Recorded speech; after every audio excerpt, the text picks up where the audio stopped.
Good morning, internet. No, not good morning. That sets the wrong tone, doesn't it? Good morning is like morning grieving. Let's say buenos dias. Oh, what a day! It's only 10 o'clock. Woo!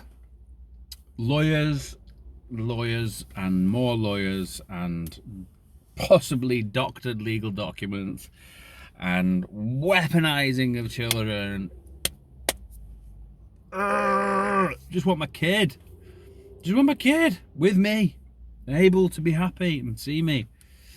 Oh, it is frustrating having done so much work in therapy and so much work on myself for so long now. You know, I got deep into the self-development rabbit hole, like head first, 2 feet, all in, and I can't impart any of it on him right now. It's just absolute shambles. Remaining positive, all things will pan out if you don't lie and you try and stick to your moral compass and the 10 commandments as far as possible.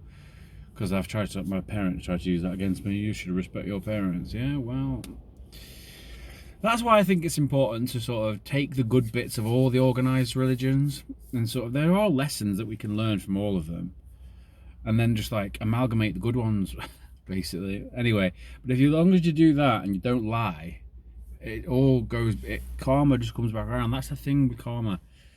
That's what it says in the Bible. It says the fear of God. That's the same thing about being scared about bad karma coming back on you, because it does happen. You get out, you put in. The same as everything. You work hard, you get results. You lie, you do something bad, it comes back multiplied. You do something good, not necessarily in the knowledge that you're trying to make good karma, then it comes back around. Well, maybe even if you think, oh, I'm just doing this for good karma, maybe it was. And maybe that's a really good way of starting to get into doing like little nice gestures or picking up a bit of litter. Everybody walk past. Every time I see a bin in front of me and a piece of litter on the floor, most of the time I'll pick it up, especially if there's a bin. I won't pick it up if there's not a bin. If there's a bin, I'll pick it up and I'll just keep walking and I'll just put it in. But if everyone did that, or everyone did things like that, letting people go on the roads, you know, building that positive snowball. Flipping out. So anyway, lawyers and dramas and police again. I'm gonna have to tell the police that it wasn't me the whole time. I've been wrongly arrested a number of times and it hasn't been very fair.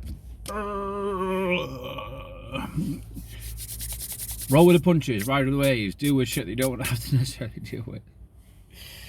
You know, life could be so easy if people looked in the mirror and just chill. It's cool.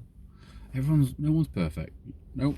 That's the thing with narcissists. They have to have this image where they appear perfect, but no one's perfect. No one is perfect. It's good that you're not perfect. It means that you're human. It's like an extension of the reason why dying is beautiful is because it makes life enjoyable. Imagine if you lived forever, there would be you would end up doing everything so many times that it would be like living in hell, because you have done everything a trillion times or whatever. You've experienced every experience, and it would be horrible. That's why death is actually beautiful, because it makes life full. That finite amount of time that you've got gives you the opportunity to enjoy the things that you're experiencing, or feel them. That's it, feel them, because ultimately if you did everything over and over and over again, you just get numb. So yeah,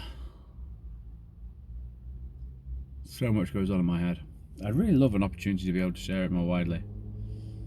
I know I appreciate that in time, you know, please God, it'll happen. Inshallah is what the Muslims say. Inshallah, God willing. And yeah, just keep doing what I'm doing. Use the healing crystals, use the Palo Santo, use affirmations, all this stuff that's like seen as like woo-woo and a bit lame. Like, I think that's actually how this works. Because like, if you speak, you know, I can feel the vibration of what I'm saying, and it reverberates into this universe. and we think that that's nothing, but it obviously does hold some sort of value. It holds some sort of tangible, in a sense. Yeah, tangible because it's there. Vibration, and everything seems to be built on vibration. Everything, you know, if you drill down into your cells, they're moving, aren't they? And I think if we raise the vibration, then you attract more. It's like they call it the law of attraction, but it's got a bit of like a stigma attached to like weirdos doing it. But I think that is actually how this works. And you can do things that raise your vibration or lower your vibration. The more you raise it, the more you attract other raised ones, which is like beneficial. And then you can attract in what you want. Like you be in the energy, and you what do they say? If you want to manifest something, you have to raise your energy. So you raise it through not doing things that are going to lower it, like murder podcasts or, you know, documentaries about things like that. Be conscious of your diet isn't just the food that you eat. It's the music that you listen to, it's the TV that you watch, and it's the food that you eat, and it's the people you spend time with. So I think you can stop the ones that lower your vibration, and you can increase the ones that higher your vibration. Things like listening to reggae music instead, or baroque. Apparently it's very high vibrational. Or watching, like, you know, in that feeling that you get, you know, Little Miss Sunshine. Little Miss Sunshine is one of the best films ever. I love it. I love Little Miss Sunshine. And that feeling that you get at the end of Little Miss Sunshine, that is the feeling of high vibration, I think. And if you can have that feel good thing, have that more, I think you'll attract it more, which then ultimately get you what you want. But you've got to know what you want as well. Now, what is it inside you? Because obviously we live in this system where, like, we create drones for a 9 to 5, right? We go to school, we have to put our hand up to leave, we do stuff that we hate doing, and it just gets us ready for the 9 to 5, right? But inside everyone, there's a passion. There's a passion for something that you enjoy and you love, and it turns you on in a non-obviously sexual sense. It really lights you up. Everyone's got that. I shared a video on Instagram the other day of competitive lightsaber duels, and I just thought it was so cool. And it's like, I saw another post, it's like, nerd out on the things that you love and don't care about what anyone thinks about it, because ultimately, why would anyone care what you like? If you want to do competitive lightsaber fighting, Bob, Terry, Jamal, you go lightsaber fighting, mate, and you enjoy it, and you try different stuff until you find what you like as well. What lights you up, and then try and figure out a way where you can do more of it. And don't focus on like need. I need to have the BMW because that's what the people on the drive next to me have got, and that means that I've got credibility, because the middle class are the ones that drive the premium market, because money talks and wealth whispers. People that have money don't waste it, they invest it. People that want to look like they've got money because it builds up their social standing, they're the ones that haven't got any. Because why would you need to do that if you had it? I'm not stupid. So yeah, find what you love doing and do loads of it, and don't be so. And entrepreneurship is really important as well, because it gets you out of the 9 to 5 wheel that has been purposely created to keep you in the wheel. The wheel is made. The wheel is not the karma wheel. The actual rat race wheel. If you step back and try and look at things more objectively and join the dots a little bit more for yourself, think for yourself.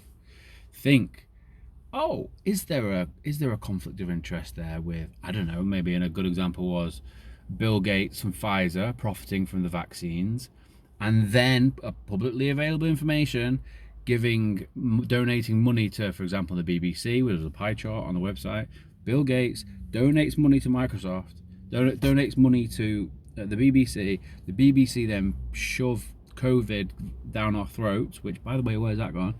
Shove it down our throats, and then they make more money. At the very least, objectively, surely there is some percentage that there is a conflict of interest, at the very least. And at the very most, that's where you let your imagination take on. And then you have to decide for yourself. You have to use discernment, you have to use your imagination, you have to use what's in here, your intuition, and you figure stuff out for yourself. Look at who owns what. Follow the money, trace it back, just follow it up, and then join the dots yourself. Because there is a possibility, again, objectively, that we are living in this bubble that we think that we're the only ones that aren't propagandized. Yeah? Russia are propagandized. Yeah, they send loads of propaganda to their people. And China, oh, they're well propagandized. North Korea, wow, they're so propagandized. They block the internet, like the UK government are doing. Oops, did I say that? There is an objective possibility that we are also very much propagandized. By who? By the people that have vested interest. Who are the people that have the vested interest? People that have the control. Who are the people that have the control? Find out for yourself. Go on Wikipedia.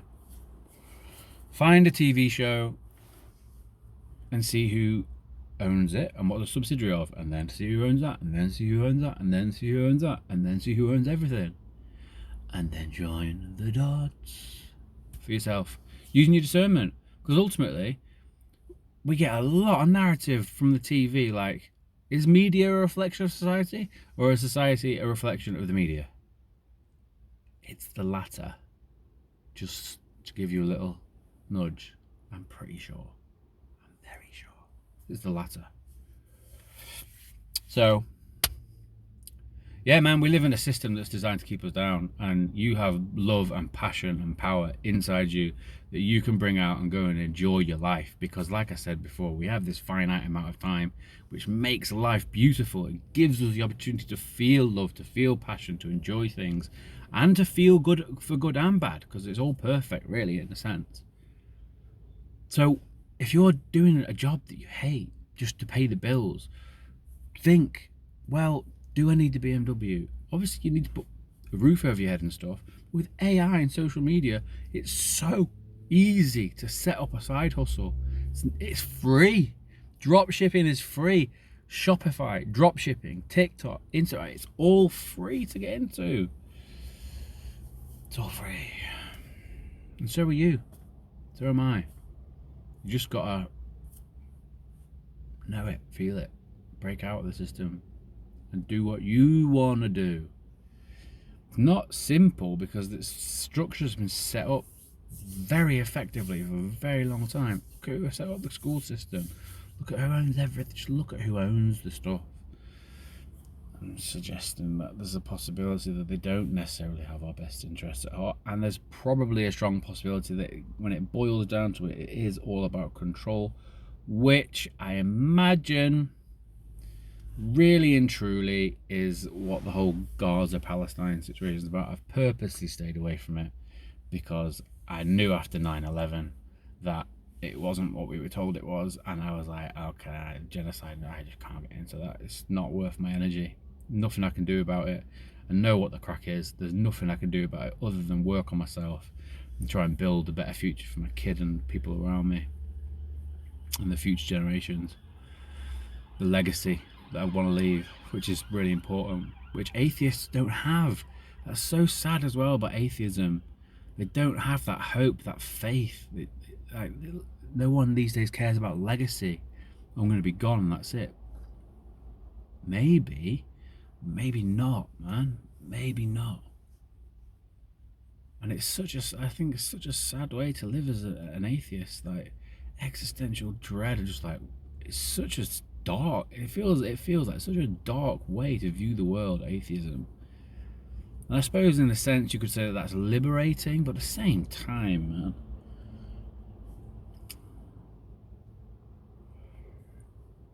just try and find something that you love doing. I love boxing training, so I try and do that when my body permits. I love playing football, so I try and do that. I love helping. I love looking after my kid. Love looking after my kid. Love it. Important stuff. And this is the thing as well, you know what I was saying about the middle class, the ones that drive the premium market. Where was I going with that? I lost trail of thought because I saw a nice car.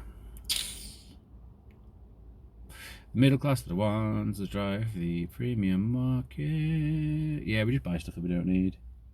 I can't remember what I was going to say. It was a good point, that as well. Spirit, please give me it back. Give me that point, Spirit. No, it's gone. As should I, really. The dogs are at home. But perhaps that was the whole point of being... That's another thing, free will. Do we even have free will? Are the words... Where are these words coming from? I'm saying, like, oh, it's coming from me, but where does that come from? I'm just saying them, but where are they coming from? I don't know if any of us have free will. I think that's why sportsmen always thank God. Well, a lot of them thank God after, because it isn't possible. It's like, maybe it's not them doing it.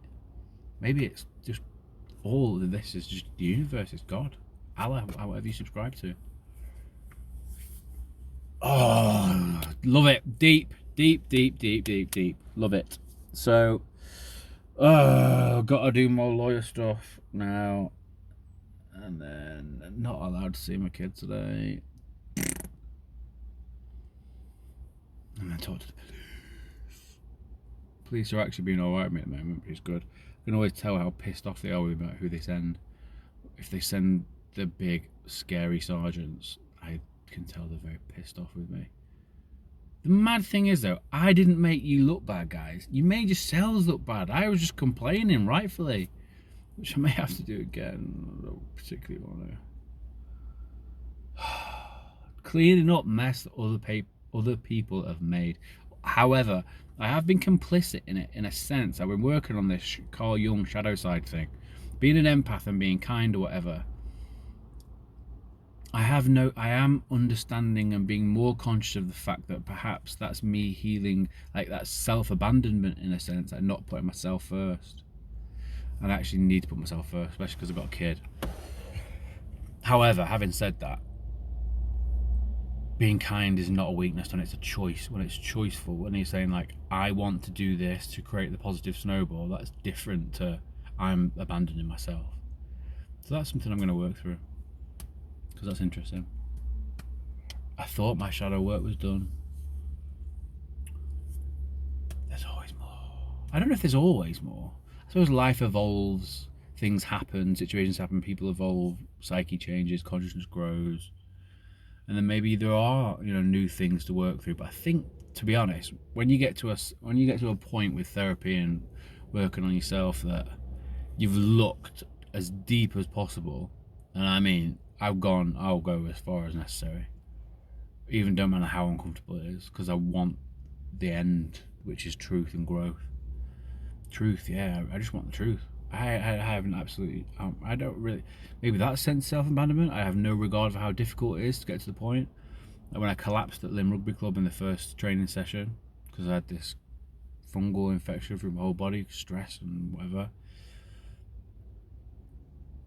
I was a new player, I was unfit, it's like League 2 standards, like 4th Division rugby in the whole of England. And it was my first session with a new group of people, probably about 60 people there, fitness testing. I was like, they line up to the first fitness testing, it's the fittest guys, the big dogs. I was just like, do you know what? Fuck this, rip the plaster off, I'm getting it done, because I was already like, this is like, new group, Also, I've practiced so much, and I had such a cool opportunity with Exeter Chiefs. I was like, this is a big deal for me. I worked so hard at it. And then, I was doing this fitness test, and my legs stopped working. I collapsed. My eyes stopped working. I couldn't open my eyes. I couldn't see. Everything was so bright. My body just gave up. It was crazy. I said to the coach after, obviously I've gassed before, I've lost, and I'm not fit or whatever, but that was scary.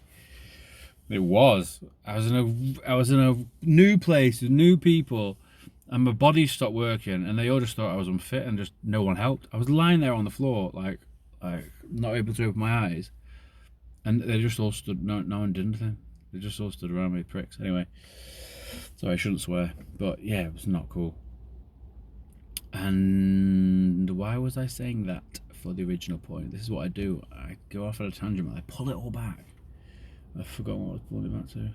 I need to go for the dogs. But yeah, where was I going with that? If anyone knows where I was going with that, remind me and I'll try and pick it up next time. I'm not going to watch it back. I don't really watch these back anymore.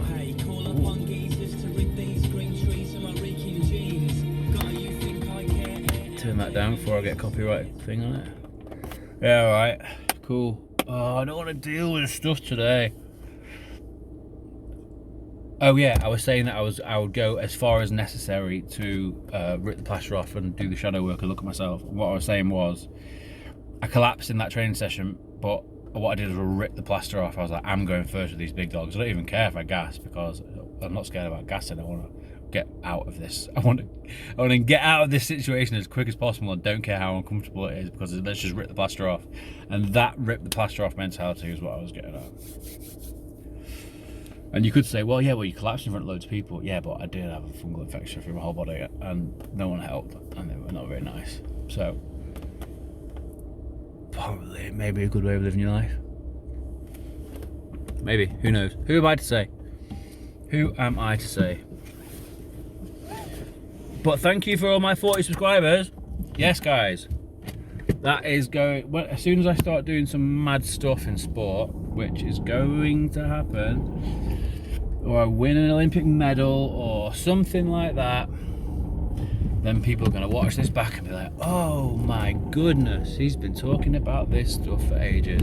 And all the 40 people, like Nick and the dude that always says about the beard, like, hello. I was because I was anxious then when I was saying it, because I don't feel comfortable shouting people out. Those two people and the people that comment, thank you, man. And future, you're gonna be like.